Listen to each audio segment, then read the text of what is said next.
இன்றைக்கி நம்ம Chennai Egmore to Tirunelveli Vande Bharat train time தான் பார்க்க போகிறோம். கூகுளில் ட்ரெயின் டைம் 5:02 போட்டிருந்தது. நானும் ஜங்ஷனுக்கு கிளம்பி போயிட்டேன். உண்மையாகவே ட்ரெயின் 5:02க்கு வருதா, எவ்வளோ நேரம் நிற்குதுன்றதை டீட்டெயிலாக பார்க்க போகிறோம். நான் ஒரு அங்கிள் கிட்ட கேட்டப்ப இந்த வந்தே பாரத் ட்ரெயின் டெய்லியுமே இந்த டைமுக்கு வரும்னு தான் சொன்னார்.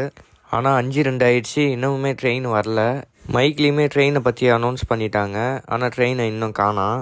5:03 ஆயிடுச்சு, அதுக்கப்புறமே ட்ரெயினை காணோம். என்னடா நமக்கு வந்த சோதனைன்னு இருந்தது.